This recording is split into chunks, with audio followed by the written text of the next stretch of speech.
sometimes the simplest things that seem so obvious aren't. Before I went to culinary school, I didn't really even know how to cut a potato. Here's how to cut a uniform potato. Cut off the ends and the sides. You can cut all 4 off, but I like a little bit of the skin.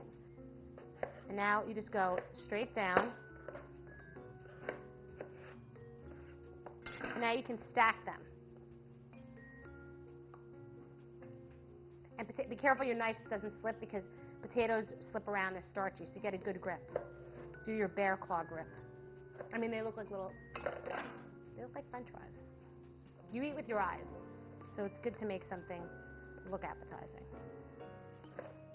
And if you want to make hash browns, then just cut one more time for the small squares.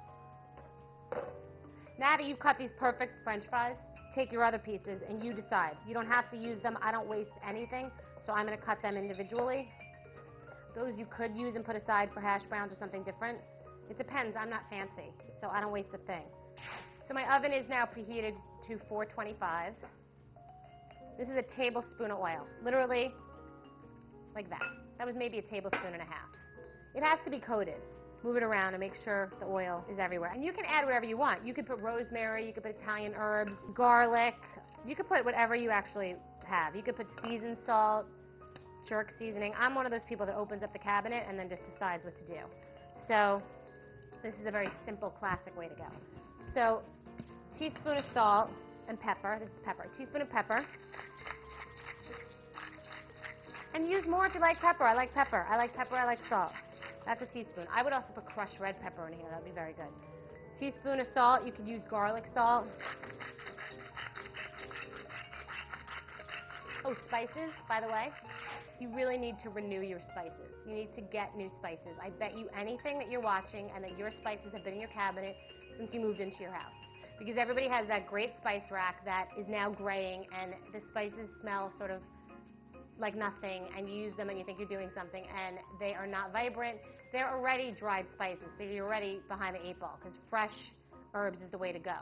So they say 6 months to a year, which is a great reason to buy the smallest one, the smallest container, and I would say maybe 2 years, because everybody's not a gourmet chef, and I have some in my cabinet for 2 years, smell them, but it's very liberating to just throw them all away and then just buy the ones you need as you go. So here's paprika. Paprika is just a nice little zippy little spice, and it gives good color. And I'm going to do a half a teaspoon of paprika. As I'm looking at this, chili powder would be great too. You get ideas. You have to start thinking. Don't do what I did. You could make this with sweet potatoes, and you could do cinnamon, and you could do some brown sugar, and you could do salt and oil, and that would be really great. Like brown sugar and cinnamon would be excellent. Okay, so this is all mixed. All right, put these guys down. The recipe calls for 4 potatoes because it's just about what works nicely on a sheet pan. You don't want them on top of each other because they will steam each other and not get crispy. And you got to kind of babysit them. But once they start cooking, they'll get smaller, and then you can move them around as you go. All right, I'm putting my guilt-free French fries, or I think I'm going to call these faux fries. I'm putting my faux fries in the oven. 425. Bake those for 35 to 45 minutes. Again, turn them halfway through. Play around with them, move them around, and we'll see. We'll see if it takes 35 to 45. Know your oven. Wow. All right. Oh, we almost lost the French fries. Okay. So, McDonald's, here we come.